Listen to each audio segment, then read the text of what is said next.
I'm going to start with you. Every time I hear that, every time I hear President Obama downplaying the threat of domestic terror of ISIS, I shake my head going, why? Why would you do this? You're inspiring the more angst. Well, I just got back from Iraq on Saturday. Here's the situation. ISIS has been degraded a little bit in Iraq. They've lost territory, and the airstrikes are working to a certain extent. However, they remain very strong in the cities that they still hold, like Mosul, and there is not a plan to take back Mosul imminently. Because they hold these territories, gain strength from the territory. They recruit people within these cities like Mosul. They gain money from taxes, from selling oil. So they continue to be a very significant threat. With respect to President Obama's comments, he said many times in the interview that we need to take ISIS seriously.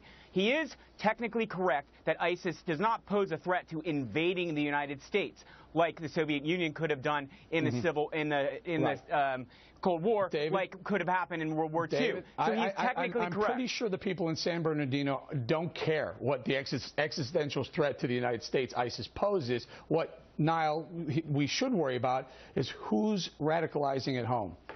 Absolutely, Eric. And President Obama referred to the San Bernardino attack and also the Paris attack as small-scale attacks.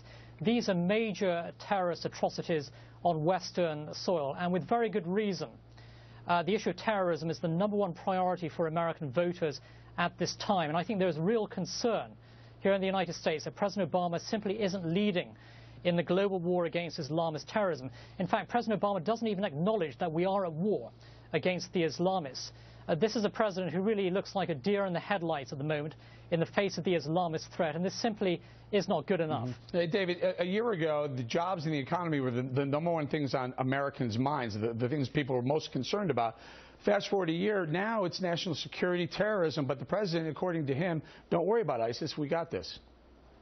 Again, that's not what the president said. He said we need to take ISIS seriously, and he is putting in place a plan to take down ISIS. In the past 6 months or a year, he said they were the JV team, they were contained, and they're nothing to worry about. When is he going to step up the alarm and have, you know, if he steps up, then everyone around him will step up, and everyone in America will say, you know what, if I do see something, I will say something.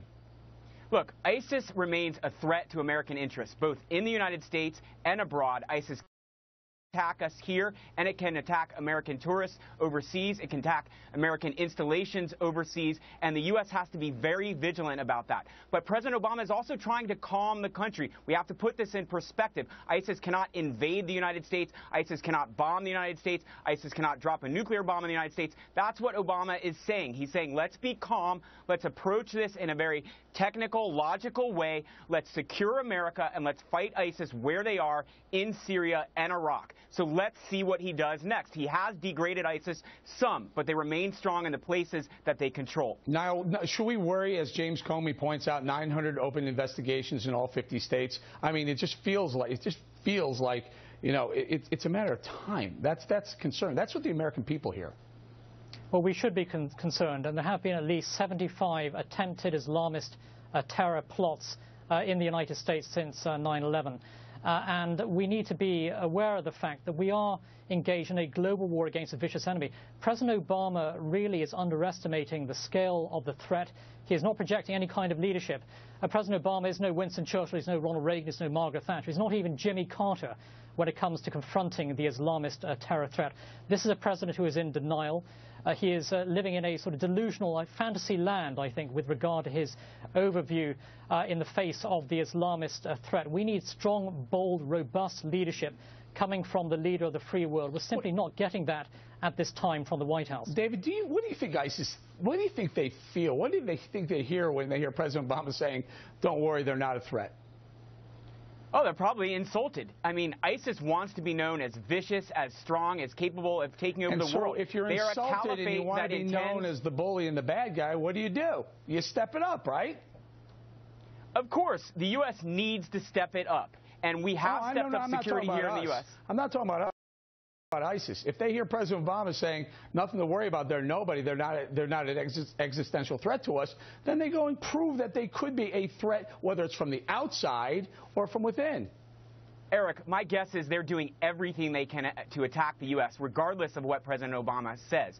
From the very beginning, they've said the U.S. is a target. Everyone knew that we are a target. We continue to be a target. We need to be vigilant about that. I don't think anything the president says is going to make them want to attack us more. They are set on attacking us, and they will do it wherever they can. Let me stay with you. So nothing that he says is going to make them want to attack us more. Will closing Gitmo make them want to attack us less?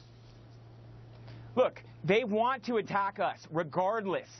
The only thing that's going to stop them from attacking us is us securing the country and us taking the fight to them in Iraq and in Syria. That's what we should be focusing on. We should be building a coalition to do that. It has nothing to do with President Obama saying they're not a threat, or closing Gitmo, or frankly Donald Trump saying we should ban Muslims from coming to the country. They hate us. They want to kill us. They're still trying. Gentlemen, I have to leave it right there.